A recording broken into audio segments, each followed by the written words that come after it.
Hey guys, welcome back to FPG. Today we are finally back with some more Bricky, but before we start, two little pieces of information. First off, I finally got my first mini, my Desecrator Dave. I think he's awesome and I like him a lot. I was struggling a lot with him or the Abominant because of, the metal tentacles, the arms, the cool weapon of the Abominant. But in the end, he won out. Also, the next one will finally be my great unclean one. I'm so hyped about it. I can't wait for him. He's so cool, and maybe later we make the great clean one, for something special, and because he's so cursed and I liked him since the first time I saw him. It's a bit of heresy, but you know what? Who cares? And then the second thing, I was gone for forever. It was rough, it was family stuff, I like the channel, I like it a lot, but I do it as a hobby. I started it because it is fun for me. It's a lot of fun, actually. It helped me started to get into new stuff. I played a couple of games I reacted to, I 100%ed them, but family just comes first. It is what it is. Also, Space Marine 2 is coming up. I haven't seen a lot of it recently. I haven't seen the new trailers, anything. But I heard so much good things, and because I'm more into the whole Xenos and everything going on, and less into humanity, that one could really get me started. I'm just really hyped about it. It is so cool. I can't wait to get into it. Can't wait to learn all those new things. I started out with the lore. I started getting miniatures now. I started playing the games. I started all these things finally that I got the time now, and I can't wait to see what is to come. But that's enough for me. So without further ado, let's get right into it. The 40k timeline by Bricky. Go.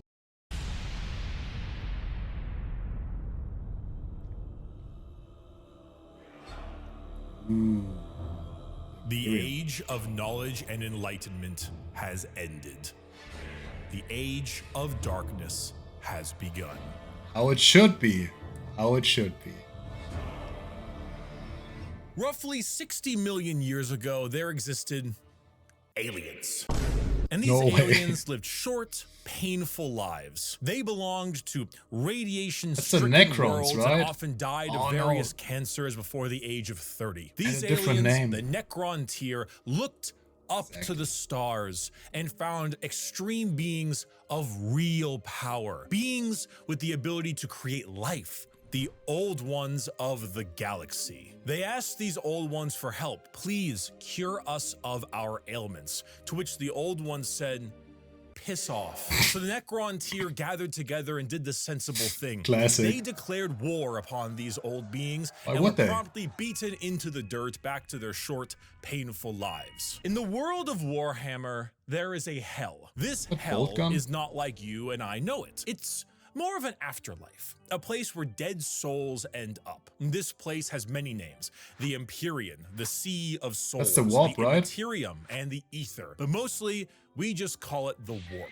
Yeah. While you and I know of hell as a place of horrors and punishment, the Warp isn't really that. Not in the beginning. It's energy, but the kind of energy formed from thought and soul, psychic energy, where the dead souls of people end up in a place that is impossible Starcraft, it's to psionic. understand. No So laws different. of reality exist. Like, time is merely a suggestion, Legally and it is distinct. not something that can be braved easily. The warp would be like sailing the ocean in a pirate movie. To jump from your ship would be certain death. To stay in the sea for too long on your boat could drive a man mad. And there are many dangerous things lurking in those depths. Yet, the sea is not evil. It simply is.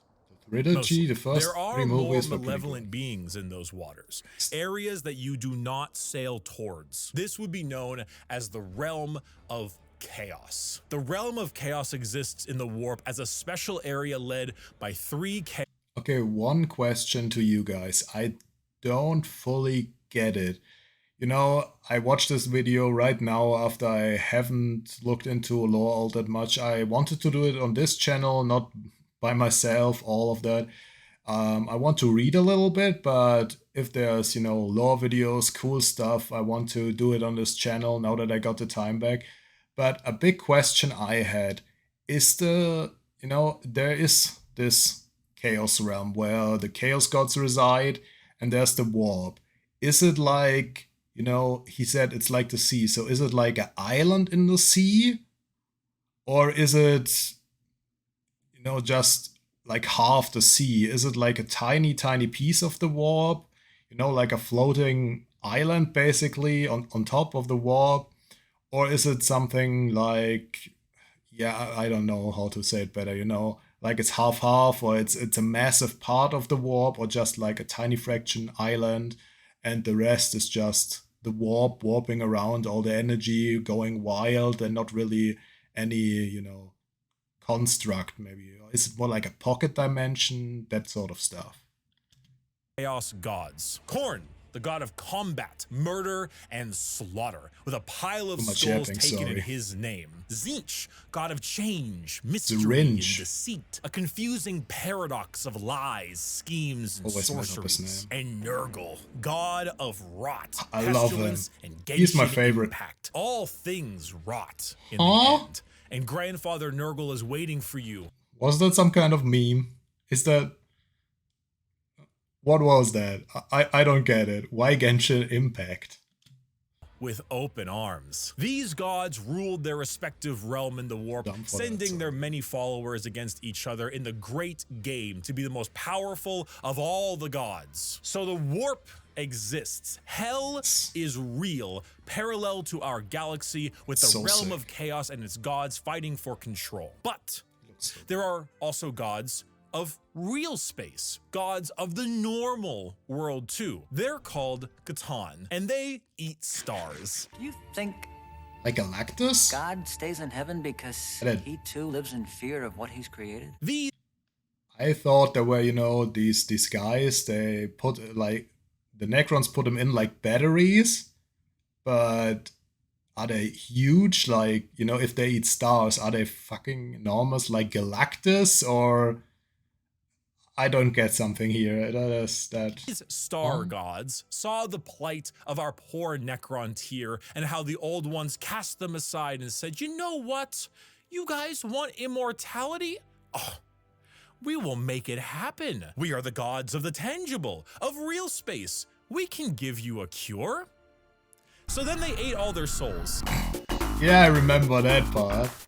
And turned them into robotic automaton, feasting on their souls and leaving a hollow shell of an intelligence left that is technically immortal. With the power of an entire species' souls, they turned their new robotic slaves on the old ones and hunted them to extinction. The Necron tier, now the soulless, undying Necrons, got their wish at the price of their souls. But we can count the number of kind gods on an amputated hand. With time, the selfish star gods turned on each other, fighting one another for more chances at glory and power. With this, the leader of the Necrons, Zarek, the Silent King, the man who doomed his species when he accepted this deal, waited, planned, bide his time until he seized the perfect moment and turned his legions of undead citizens against the star gods. Gods cannot be killed, but they can be broken. So Zarek broke the star gods into thousands of pieces and...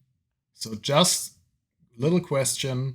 Tzeentch is the, he is the god of scheming, the god of plotting. Would he have gotten like a super power boost from these, plots, or the super betrayal basically? Because that was like the biggest war that ever happened, the war in heaven. So would he be supercharged from this ultimate plot to bring down the gods? Possibly, I don't know. Locked them away in vaults, taking their free will away as they did to them, and sealed them away as basically Pokemon to be used as weapons in the future. Okay, dude. Who's that Pokemon? It's Pikachu! No, it's not. It's the Void Dragon. Zarek then, with his perfect memory, exiled himself for his sins, flying out to the darkness between galaxies to atone for what he had done. This entire situation, the genocide of the Old Ones and the rebellion of Zarek, will go down in history as the War in Heaven. It is the most brutal war the galaxy has ever seen and ever will see. This was a conflict that took an entire galaxy-spanning species and pitted them against gods that ate stars. The Necrons, rather crippled from, you know, the War in Heaven, decide to go to sleep in gigantic tomb worlds on various planets until the upstart species of the galaxy died out. And smart. So turns out when you have a war that lasts tens, hundreds of thousands of years and involves the genociding of multiple species, the Old Ones of the galaxy, and the consumption of souls from an entire race, the warp gets a little wacky. You know, if you had a kiddie pool and it was nice and calm, Korn is over there splashing about, so you don't really go in that direction. Nurgle has explosive diarrhea, so you don't really go in that direction either. But you can still kind of get in the pool. The pool is still fine. Turns out when you add a couple trillion souls to that kiddie pool, it'll make the waves a little more turbulent. And turns out a lot of them like to pick a side, Nurgle, Tzeentch, or Korn. So the once calmer warp, the once relaxing kiddie pool, has now been bloated. A million years of war will certainly make Korn, god of murder and slaughter, more powerful. A million years of war will probably make Tzeentch, god of deception and change, a little more powerful. And good God, a million years of war will make Nurgle, god of decay, oh, just the tiniest bit more powerful. Now, entering that kiddie pool is no longer fun, it's dangerous. The warp is now a problem. Pretty much, yeah. Hell is resembling hell a lot closer to what we imagined it originally. The Sea of Souls and the Realm of Chaos are now intertwined. So who else to brave the galaxy? That's good. I always, thought the realm was always this crazy, spooky, and I didn't know that the war in heaven, made it like, real hell. So it escalated everything. Basically, it spiraled out of control. That was a cool detail. I like that. Let's see. Then a species that won't need to deal with that. Space elves.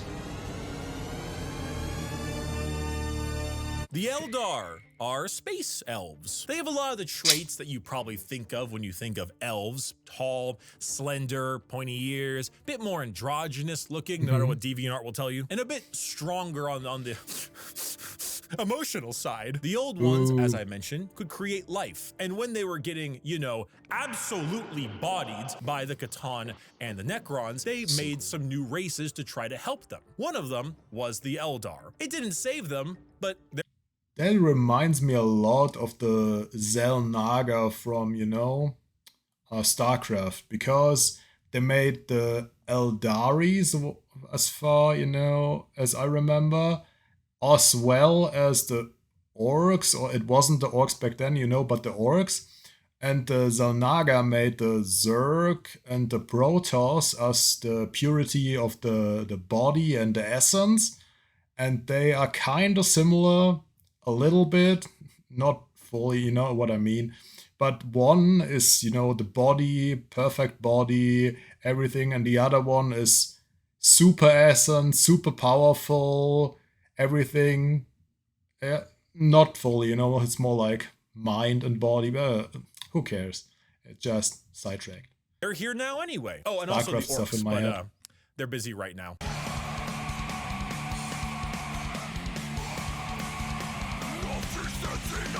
The Eldar are a particularly psychically powerful race. So they were really adept at being able to handle the new turbulent warp of chaos and good at killing Necrons, hence why they went to sleep. Being psychically gifted is basically like being a wizard, but you get your wizard powers from hell. This is called being a psyker. And basically, if you want to do cool wizard shit like lightning from your hands or reading someone's mind, you can do that, but you siphon the energy to do that from the warp. Luckily, the Eldar are very good at handling this without too many negative effects because, summoning power from the Sea of Souls with the new Chaos friends can be a bit of an issue, but Eldar are pretty good at it. And you Always see what's really summon cool demons. and also awful about Warhammer is that most developed species travel long, faster than light distances by going through that warp. They create a tear in reality to unreality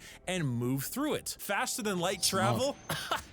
Cringe. We go through hell itself to deliver your packages. For those of you who play Minecraft, you know how the nether is like a pocket dimension? So moving 10 spaces in the nether is actually moving something like That's 1,000 in the amazing real aspect. world. That's basically what warp travel is. Just much like in the nether, there are a lot of things that want to kill you. The Eldar Dude, found a way to right do so in between realities. Not regular reality, not the warp, something else. A purgatory of sorts, a fabricated psychic realm that allowed them to travel without fearing the negative effects of the warp. The Eldar were the Basically perfect Stargates, fit for the new galaxy, right? and they took it with open arms and pointy ears. The Gate network. empire of the Eldar spread everywhere, and it spread all the way until now, the 21st century. That's right, while you are watching NPC streams on TikTok, the space elves were ruling the galaxy, and they did so for quite a long period of time.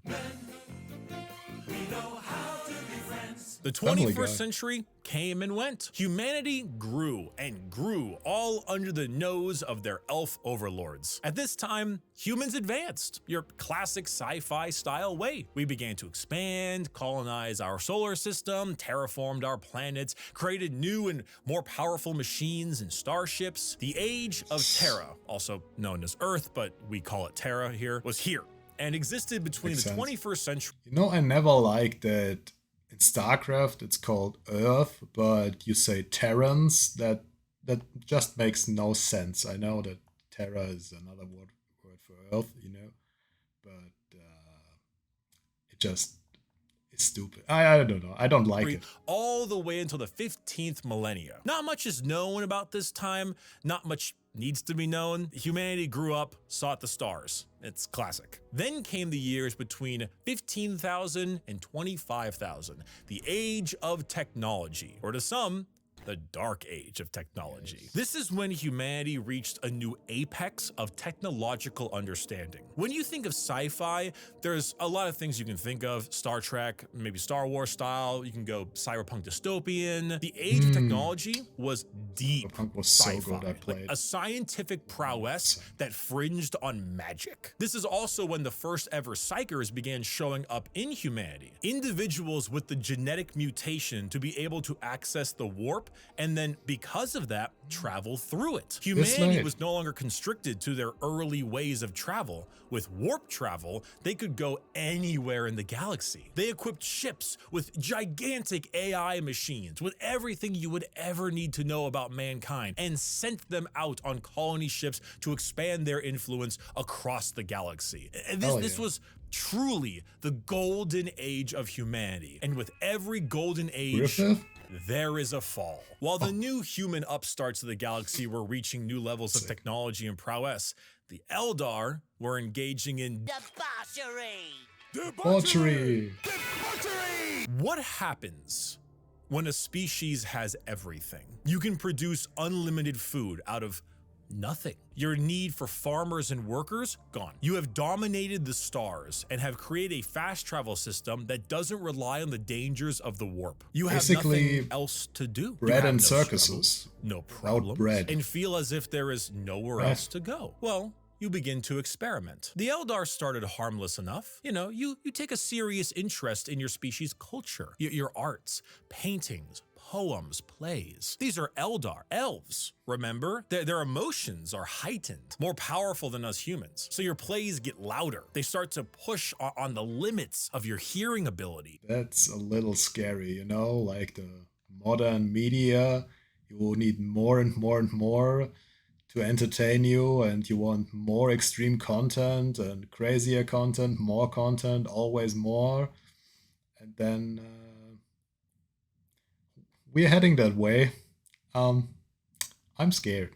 Your music becomes different, more deranged. It pushes the boundaries of what is art. The visual spectacle of art becomes more bizarre, more delusional, more eccentric. And let's not forget a very important sense, touch. Pornography is one thing. Brothels is another. What if they all mixed? What if your brothels were part of your art and music? And what if those became more deranged? Cyberpunk. The boundaries of debauchery were not just met, but shattered. Next thing you know, murder is commonplace and often mixed with the art, music, and sex. Pain is a common byproduct of entertainment. Whatever sensation you can have must be increased, must be enhanced, must be taken to the limits. The Eldar Empire slipped into a nightmarish That's a realm lot like of Hellraiser, debauchery right? and excess, with the worst of it taking place in a city Old in the Hellraiser. Webway, a black market for these kinds of heinous acts known as Kamara. Some Eldar saw the writing on the wall, saw what was happening to their species and how far they had slipped. So they boarded continent-sized starships called craft worlds and left their empire, seeking a more enlightened, calmer existence among their peers. Some, those in Kamara, pushed it to even greater heights, relishing the pain and torment they inflicted on those around them. All during this, the warp, the yin to the yang of the world, was fed by these emotions, by the psychic power of the Slanesh. Eldar, by the souls taken in these depraved acts on a galactic scale. And just like that, Eldar ended. Slanesh, the fourth chaos god, was birthed into existence and consumed the souls of 90% of the Eldar population. Those that fled were spared the worst of it, and those in the Webway and Kamara were able to stave off the pull of Slanesh so long as they continued to commit horrid acts of torture and violence. But for the majority of the Eldar, their empire died with Slanesh's birth. The new fourth chaos god, she who thirsts, the god of unspeakable excess of pleasure, pain, hedonism, and perfection, had been born. With the fall of the Eldar Empire came the ruin of humanity. Slanesh's birth sent storms in the warp across the galaxy, making travel between star systems impossible. Coupled with a huge classic AI rebellion, as a staple in these sci-fi settings, humanity began to suffer the age of strife. Now, planets that relied on intergalactic travel were completely cut off. Long-range messages, normally sent through the warp, were snuffed out. If you were a planet that was great at mining stuff but couldn't get food, well, you know that movie about the rugby players in the mountains? Oh, and because of these insane warp storms and fluctuations, psychers began to appear among the human population a bit more often. Now, this initially had them hunted down as witches, because that's pretty common in this setting, but some deemed it right to protect them. Unfortunately for those people, psychers, because they open a gateway to the warp, don't really know how to use their powers well, and they kind of attract demons, who then force their way through the psyker as a conduit of sorts and begin to slaughter the population of your planet. The Age of Strife was a catastrophic period of time for humanity and set back their progress tenfold over the not one, not two, but 5,000 year period. During this time, the age of humanity that we know began to form. Worlds equipped with large mechs for agriculture began to equip them with weapons to defend from alien and demonic invaders. Over 5,000 years, this became a custom and tradition, dubbing them as night worlds, a feudal society of honor-bound knights in gigantic robots that uphold the chivalric code to defend their worlds and honor. A group of individuals on Mars, after radioactively bombing their planet to become inhospitable to human life, ran their entire lives underground on the few life support systems keeping them alive. Those technicians who could work on the machines and keep them operational were revered, and over 5,000 years went from skilled members of society to full-blown priests. The cult Mechanicus, or tech priests of Mars, formed in the ashes of the Red Planet with a religious fervor and doctrine on the cult of the machine god. And on Earth, or Terra, techno-barbarian tribes waged war across the planet in a Mad Max style of blood and gore, until finally, a mysterious man who lived in the shadows of Terra for millennia finally revealed himself to the populace. His name was the Emperor. He deemed himself the Emperor of mankind. Where did he come from? I don't know. Why is he 10 feet tall and the most powerful psyker of all of mankind? I don't know. Why is he basically immortal? I don't know. Where'd Cotton Eye Joe go? Who knows? But he's here, and he isn't happy with all of you ripping up Terra. So I don't know, man. I still can't get behind, you know, a 10-foot guy in the shadows, you know, nobody ever saw him. Ooh, he would be like, I don't know, like a lighthouse. Everyone would see him and he would be in everyone's eye. I don't get it. I mean, maybe he was sent, you know, as an emissary. I don't know. I still don't get why they don't give more information on that or just hint. I would love to have more explanations, but I guess everyone wants them. yeah, understandable. Okay, never mind. Began the Unification Wars, where he and a very early version of the famous Space Marines, the Thunder Warriors, reunited Terra under a single banner. With blood. Then, after taking over Earth, he reunited the Thunder Warriors into the fucking dirt. This is where we get the Imperium of Man, also known as the Imperium. The new faction headed by the Emperor of Mankind with a treaty signed with the Cult Mechanicus on Mars to spread out and reunite humanity after the catastrophic Age of Strife. But first, the Emperor is going to need some smaller versions of himself. 20 of them, 18 of them, I meant, gene-crafted sons of the strongest human to ever live. All of them possess unparalleled strategic power, intelligence, formidable strength and size, a real powerful force to unite humanity and stop the chaos of the current galaxy. Speaking of chaos, you ever seen that image of that guy? It's like throwing the baby. Also, because he's a 20 or 18, you know what I mean? I didn't really get, there is I think the 20th Legion, there's Alpha and Omega, but they're twins, but they're technically two, so isn't it 21, or is it some kind of, you know, it counts as one, but it's really two, or is it a clone? I didn't really get Alpha and Omega. That was very confusing for me when I saw that. Like a basketball. It's about what happened. The Chaos Gods intervened and grabbed the 18 Primarch gestation pods and yeeted them across the galaxy at a whim, everywhere they could possibly go. A galactic game of keep away. So the Emperor had to get them back. So begins the Great Crusade, a crusade across the stars to reunite not just humanity, but the Emperor with his fallen sons. The first to be found was Horus.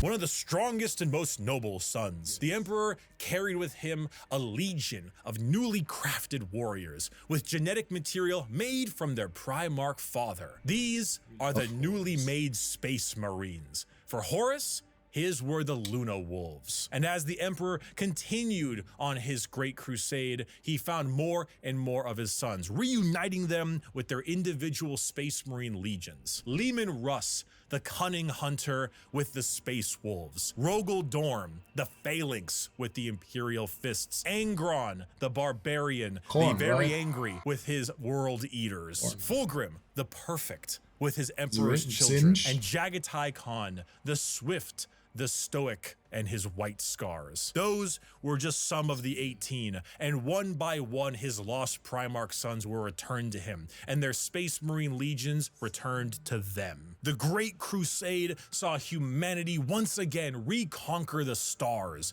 returning worlds of humanity back to the Imperium and killing any and all who stood against their noble crusade. But in the years of the 31st millennia, treachery would break this all apart. Pictures are so sick. We don't know what we did. Horus, the Emperor's most beloved and favored sons, named War Master for the Crusade, succumbed to the power of chaos and daddy issues, all because of that bastard Erebus. Yo, fuck Erebus. Slowly, Horus would become corrupted, turning the Emperor's sons against him. This begins the most pivotal moment in our story, and the one that has like 50 books written about it. The Horus Heresy. Horus did nothing wrong. 9 of the 18 Primarchs turned against the Emperor, and the following betrayed years by were the a Emperor. bloody battle for the throne of So it is. Terra. The Emperor originally was working on a special webway project, just like the Eldar, to make faster-than-light travel significantly easier and safer. Really improve humanity to allow them to conquer the stars without the risk of the warp. Well, this big red idiot named Magnus kind of blew a hole into that, literally and figuratively. So Big E over there What is an stuck idiot. on a gigantic golden throne, holding back the oncoming rush of demons and powering the Astronomicon, basically a big North Star for people who are sailing in the warp to help them navigate. The Horus Heresy saw many loyalist and traitor legions pitted against each other in a bloody war until it reached Terra itself. Horus, unable to break through the lines and with time running out, made a gambit and opened his ship up to be boarded. The Emperor took this challenge, quickly allowing someone else to take control of the throne as he teleported his way onto Horus's flagship. Who even could take control of the throne? I thought he was the only one who can. Was it one of his sons or The Vengeful Spirit. The Emperor, unable to truly kill his most beloved son, changed his mind right quick when Horus strangled the life out of his other son, Vampire Sanguinus. Boy? Oh no! I'm sure you've seen this image at some Yes. point. The Emperor then said, I'm not gonna sugarcoat it. and proceeded to psychically blast Horus into complete oblivion, killing not only his body, but also his soul. Horribly wounded from this duel, the Emperor is Horus. returned to the Golden Throne in order to keep the demons at bay and power the Astronomicon, because without it, humanity would be flying blind. There he sits, slowly dying from his wounds and the strain of powering the Golden Throne. The only thing keeping him alive fucked up. is feeding upon the souls of 1,000 Psykers every single day. This was 10,000 years ago. We are now in the 41st millennium, modern day. Warhammer 40,000. Yes.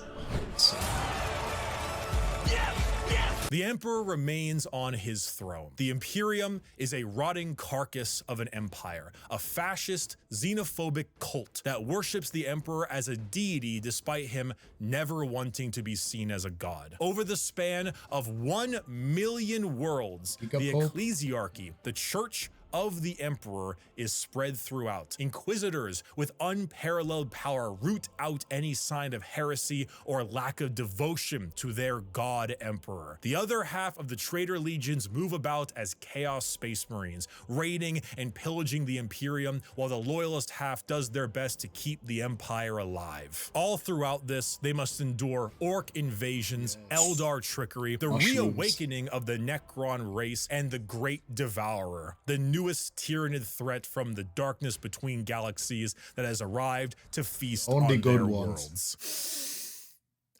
You're good. The No theme evil. of Warhammer 40,000 is regression and intolerance. Every That's what I major eat, man. faction in Warhammer has had an empire that spanned the galaxy only to be crushed back to a hollow shell of what they once were due to their own failings. Culture, the arts, personal freedom, religious tolerance, the simple possibility that alien life might not want to kill us is considered heretical and is often met with a pistol to the head. There is no Good. time for these things. All there is time for is worship of the God Emperor and a million wars to be fought. To be That's what's a so good human about in it. the 41st millennia is 99% of the time to live a horrible existence. To be one All of badass. trillions of other humans across a million worlds throughout the galaxy. A galaxy where AI is outlawed, so humans are repurposed and lobotomized to become slaves. A place where lack of devotion is met with death. Oh yeah, another little question. Someone told me they're even putting brains indoors. Is that true? Like, you could just use a mechanism, you know? Are they really putting people indoors? Like, their only job is to open the door? That reminds me of the one guy who only, you know, serves butter. And damn, that's depressing. And if you even have devotion, there is a good chance the threats to the galaxy, chaos, and aliens will kill you anyway. Warhammer is a world where you revel in being bad. There are protagonists, there are antagonists, but every faction is some shade of evil. Because playing the bad guys is always more fun. And my friend, you have a selection. So pick up that las gun soldier, you and the other 3 million men and women in this single deployment on this single world in this single battle will now show them the might of the God Emperor. That weapon in your hands has killed 99% of the alien populations in this galaxy. Unfortunately for you, soldier, you're fighting the final 1%. May the Emperor be with us. Glory to the first man to die, for in the grim darkness of the far future, there is only war. Man, that stuff is so sick. You have to love it, you know? Damn, the imagery, all that stuff. The worst thing about Warhammer is the best thing about it. There's so many interesting factions, everything going on. It's amazing and annoying because you can't get it all into your damn brain. Thank you, everyone. I hope I have helped teach you about Warhammer. If you are a brand new person and you want to get a bit more about the world, there are multiple books that do a great job at showing off how the entire universe operates. For the most part, Warhammer is a setting, and often stories are told in that setting with a Warhammer coat of paint. Gaunt's Ghosts is Band of Brothers, but Warhammer. It's honestly one of my #1 recommendations for new people. Assassinorum Kingmaker is an assassin novel involving those night worlds. This is Mission Impossible, but Warhammer. Bloodlines is Blade Runner, but that's Warhammer. my thing. And the list goes on and on. If I had to recommend a brand new novel for a first-time Warhammer enjoyer, these are the 4 I would recommend. Horus Rising, Caiaphas Cain, First and Only Gaunt's Ghost, and Infinite and the Divine. They are all fantastic novels, and they will get you acquainted with the world without needing to know too much. Can you get these as, you know, audiobooks? Because I have so much Audible audiobooks I can get, and I'm a pretty big audiobook kind of guy. I'm not that big in getting the book and reading it. I did that in the past, but I haven't done it in forever. It's embarrassing, honestly. I haven't read a book in Thank you all so much for watching this video. Get yourself a Gamer Subs flavor. Enjoy the new sweet 6-pack. And if you're curious and you want, you know, just a little Lord, you can find him in the description as well on my merchandise store, Orchid8.com. He's doing so good. Thank you for watching, and may the God Emperor be with us. Damn, and another amazing video by Bricky. I had so many questions, and I learned a couple of new things and got refreshed on a lot of them. So that was very, very good. Especially before I watched this video, I didn't refresh, you know, my knowledge. I didn't brush up. I thought getting straight into it would be the best. I will brush up on a lot of stuff I haven't gotten to in a long time. So I will do that. I will go back up to speed. But this video was really, really good to get me there. You know, all the great imagery, all his jokes and stuff. It just makes it easy to get into Warhammer. You know, not very easy, but you know what I mean. It makes it approachable. Warhammer 40k often feels like a behemoth. You start it, you see it, and you're just intimidated. You kind of don't want to get into it because it's so much behind it. It's like, I don't know, the Lord of the Rings iceberg, where you start, you know, you watch a movie and then, okay, that's all the lore behind it.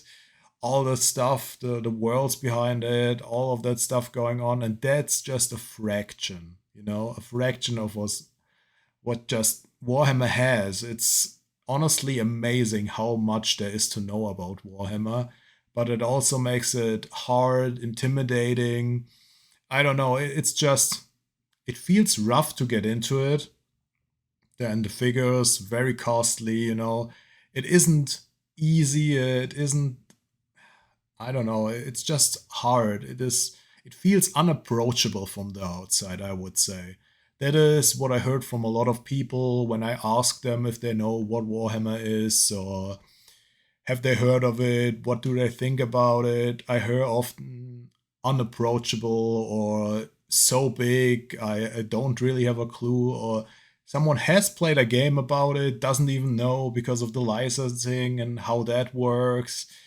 So it is cool that they have ways to approach it, but if you get there and then you know what is behind it, it just makes it hard. But it also makes it very, very interesting. And for me, I often dig myself, into a hole. And if I find something I'm interested in, I start really, really getting into it. If back when I made my videos, the other ones, I wasn't interrupted by my life, basically, I would have gone into it and more and more and more, what I'm slowly doing now again. And then I go really deep into stuff. I read up on stuff. I really get into it. Usually, I get into a game and then I play that game and then play out of that game. I put 35,000 hours into WoW, roundabout, more or less, 5K in another MMO, like 3K in another MMO. I was a long-time MMO player and I went hard on what I like. And that often comes to haunt me, but sometimes, sometimes those little, a bit autistic traits maybe can be quite useful. And I think it will be when it comes to Warhammer. So I don't want to keep you any longer. Thank you for watching. I have already a lot to think about and I will flesh out my thoughts a bit more. Maybe rewatch a couple of the older videos, brush up right after that, and maybe get into reading the Divine book. That really looked interesting, especially because the Necrons are super... you know what? I stop rambling now. Thank you for watching. It was a lot of fun, and I see you in the next one. Bye. In the grim darkness of the 41st millennium exists the Empire of Man, a backwards carcass of an empire comprised of many devoted forces, gigantic robot knights, religious machine cultists, and incredibly heavily armored women, most likely with sweltering abs. And one must know what those abs taste like. On brand. Oh, it's its flavor. Yeah, I get it. Damn, he loves that one, huh? My Gamer Supps flavor is here. Sweet six-pack has arrived. A delicious and refreshing I'm so happy for him. That's great. Blend. Play the sound. Also, just, fun fact, I actually got that one because, I watched all his videos and he got me into the whole thing and it supports the creator, so I thought, why not? I tried it and it's actually pretty good. It's mostly for me, I would say, summer. I would drink it in the summer. It's not so much winter stuff for me, but in the summer, it's pretty refreshing, pretty good. I liked it. Wait a second. There it is. I actually got it. I still got it here with me. I haven't fully, cleaned it out. I'm not that fast with that kind of stuff. I don't drink that much, but it's pretty good. I liked it. It was very good in the summer. Summer was so hot. It was so annoying. But it got me through it. It helped. It helped, actually. And it supported him, so... I enjoyed it, and I'm so happy for him that it worked all out. It's great to have stuff like that. Yes, my Bricky's official Gamer Supps flavor is here. Sweet six-pack, not only in regular energy mode, but also in caffeine-free. Yeah, I got that one. The pineapple flavor is not the kind of flavor that just smacks you in the face. It is light, it is refreshing, and it's one of those things where you sip it and you go, Not bad. And Not next thing you bad. know, you were having your 4th refill the same day. And it is It's available really on brand for him. now. He Link loves that in stuff. the description. Use code It's funny. Bricky for 10% off your entire order. Not Damn, just for this, but 10%. for everything you buy. And I'm not dumb. If you buy any of these tubs, regular, caffeine-free of my sweet 6-pack flavor, you will get a Muscle Girl 32-ounce shaker completely 32? for Big. free. There are Actually only didn't a got that couple one. thousand of those shakers. Was too so late. get it while supplies what it is. lasts. I cannot believe we finally have this, but I told everyone, like, once you find out the flavor, you'll be like, yeah, that tracks. And damn straight does it track. Sweet 6-pack available now. Code Bricky, link in Get it, the Bricky. description. Get it.